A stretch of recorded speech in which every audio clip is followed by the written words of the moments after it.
बड़ी खबर इस समय, इस वक्त की बड़ी खबर, अयतुल्लाह अली खामनेई मारे गए और उस पर भी अमेरिकी राष्ट्रपति ट्रंप का बयान आ चुका है। ट्रंप ने ही पहले बताया था कि दुनिया का सबसे एविल नेता मारा गया और अब उन्होंने कहा कि इतिहास का सबसे क्रूर, world's most evil person has been eliminated. Rohit Sharma हमारे सहयोगी हमारे साथ जुड़ गए। रोहित, आखिरकार उस खबर पर पुष्टि ईरान से आ गई है जिसका दावा अमेरिकी राष्ट्रपति ट्रंप ने किया था और उन्होंने कहा था कि रिजीम चेंज करेंगे, रिजीम को ही सीधे उड़ा दिया, अयतुल्लाह अली खामनेई मारे गए। जी बिल्कुल आशुतोष, और ये बात हमने ब्रेक की थी, ये ब्रेकिंग न्यूज हमने दी थी सुबह सुबह आज तक पे कि खमनेई जो है, प्रेसिडेंट डोनाल्ड ट्रंप ने कहा है कि वो मारे गए हैं। और उसके बाद से जब हम बात करें तो हमने यही कहा था कि जिस तरह की इंटेलिजेंस एजेंसीज हैं अमेरिका की, जो एपरेचर्स है अमेरिका के पास, इसराइल के पास, तो अगर प्रेसिडेंट डोनाल्ड ट्रंप ये कह रहे हैं कि खमनेई नहीं रहे तो इसका मतलब ये मान लेना चाहिए कि जो ईरान के सुप्रीम लीडर हैं अब वो वहां पे नहीं है। फिर बाद में और भी जो न्यूज आई कि उनकी बेटी, उनके सन इन लॉ भी इस स्ट्राइक में नहीं रहे।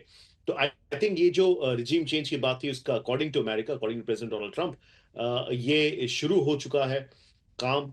अब इसके आगे आई थिंक जो स्ट्राइक्स जो हम देख रहे हैं, थोड़ा रिटेलिएशन होगा, हम एस्केलेशन जरूर देखेंगे। और उसके बाद जब प्रेसिडेंट डोनाल्ड ट्रंप ने ये कहा थोड़ी देर पहले कि उनके उनके जहन में है कोई लीडर है जिनके साथ वो वहां पे काम कर सकते हैं, उनके जहन में पूरा प्लान है एक कि किस तरह से वहां की अब आने वाली सरकार होगी। लेकिन कैविएट ये है आशुतोष, जो आप कह रहे थे कि युद्ध शुरू हो गया है लेकिन अमेरिका का ट्रैक रिकॉर्ड जो है रिजीम चेंजेस को लेकर वो अच्छा नहीं रहा है। तो देखना होगा कि क्या कुछ अलग कर सकते हैं प्रेसिडेंट डोनाल्ड ट्रंप।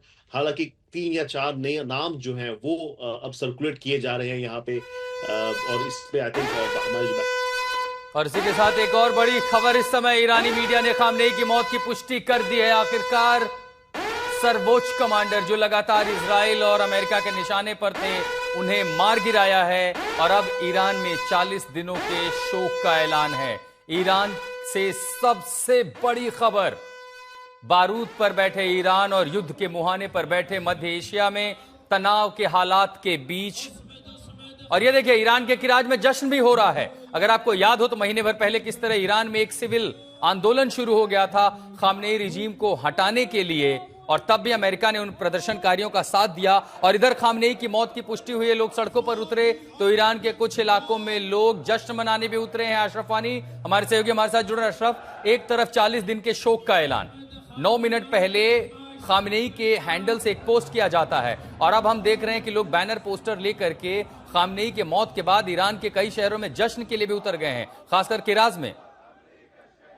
तो यहाँ पर समझना होगा क्योंकि जो एक आइडियोलॉजी है खासतौर से ईरान में और सुप्रीम लीडर को लेकर, यहाँ पर जश्न इस बात को लेकर भी मनाया जा रहा है कि जो जिसको कहें कि मार्टिडियम यानी शहादत मिली है इनको, जैसे हसन नसरुल्लाह को एसिसनेट किया था लेबनान में इजराइल ने, तो उसी तरह जो है यहाँ पर भी उनको एसिसनेट किया गया। यानी उनको जो चाहते थे सुप्रीम लीडर ईरान के अयतुल्लाह अली खमेनी कि वो मरना पसंद करेंगे सरेंडर करने के बजाय, तो कहीं ना कहीं उनके विचारधारा की जो जीत हुई है, यानी उन्होंने सरेंडर नहीं किया बल्कि मरना जो है वो जो है ये कहीं ना कहीं उनका कद भी बढ़ा लेगा। तो एक बार वहां जो नारेबाजी हो रही है, प्रदर्शन की जो तस्वीरें आ रही हैं अशरफ, एक बार नारेबाजी हो रही है फारसी में, वो कह रहे, एक बार आपको वो भी सुनवाते, उसके बाद आप बताएगा कि आखिर वो क्या कह रहे हैं और यहाँ पर जो विरोध प्रदर्शन हो रहे हैं। लेकिन इस बीच एक और बड़ी खबर, 40 दिनों के शोक का ऐलान, ईरान की मीडिया ने इसकी पुष्टि कर दी है। शनिवार की सुबह अपने ही दफ्तर में खामनेई मारे गए।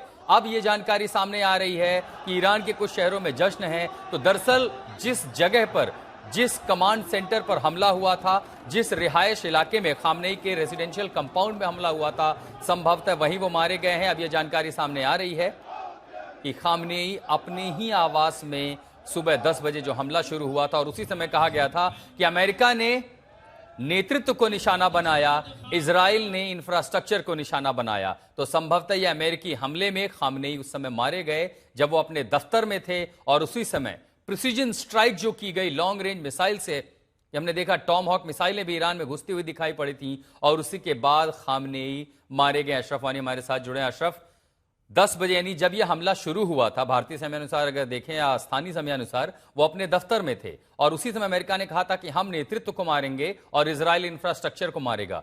लगता है पहला ही निशाना अमेरिका का कारगर साबित रहा। बिल्कुल कारगर भी था और ये कोई मुश्किल भी नहीं था अमेरिका और इज़राइल के लिए, जिस अंदाज़ से उनके पास इंटेलिजेंस इनपुट है।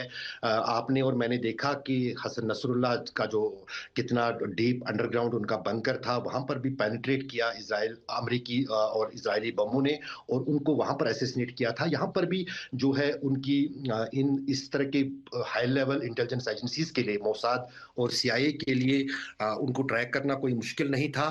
कल ये हमला उसी वक़्त शुरू किया था इज़राइल ने, और उसके बाद अमेरिका भी उसमें जुड़ गया था। यहाँ तक कि हम कहेंगे साझा हमला थे ईरान पे, और शुरू से जो है इज़राइल की तरफ से भी कहा गया और डोनाल्ड ट्रंप की तरफ से किया गया कि उनका गोल जो है, प्राइमरी गोल है, वो सत्ता परिवर्तन है, यानी सुप्रीम लीडर को हटाना। और दिलचस्प बात ये है कि सुप्रीम लीडर भी तैयार थे मरने के लिए, यानी उन्होंने शुरू से कहा कि I will not surrender, I will मैं मरना चाहूंगा सरेंडर करने के बजाय, तो I will prefer Ashraf, the आप अपनी बात डेथ। पूरी कीजिए। हम वो तस्वीरें भी दिखा रहे हैं हमले के बाद खामनेई के कंपाउंड की, वो सैटेलाइट तस्वीरें हैं। यही वो इलाका है जहां खामनेई रहते थे, जहां बमबारी हुई थी। अब सैटेलाइट तस्वीरें उस हमले के बाद सामने, ये देखिए, यहां आपको ब्लैक निशान भी वो दिखाई पड़ रहे हैं स्मोक के। यही वो कंपाउंड है जहां आयतुल्ला अली खामनेई रहते थे। 10 बजे जब यह हमला हुआ, वो अपने दफ्तर में थे और इसी हमले में वो मारे गए हैं। सैटेलाइट की तस्वीरें सामने आई हैं। अशरफ, अपनी बात पूरी करें। बिल्कुल, दरअसल अगर हम इस कंपाउंड की बात करें, ये सबसे सुरक्षित एक कंपाउंड था पूरे ईरान में। यहाँ इस कंपाउंड में जो है न सिर्फ अपने प्रशंसकों को, अपने लीडर्स को, अपने लोगों को संबोधित करते थे सुप्रीम लीडर जो है अयतुल्ला अली खुमनाई, बल्कि साथ ही साथ वो यहीं पर रहते थे।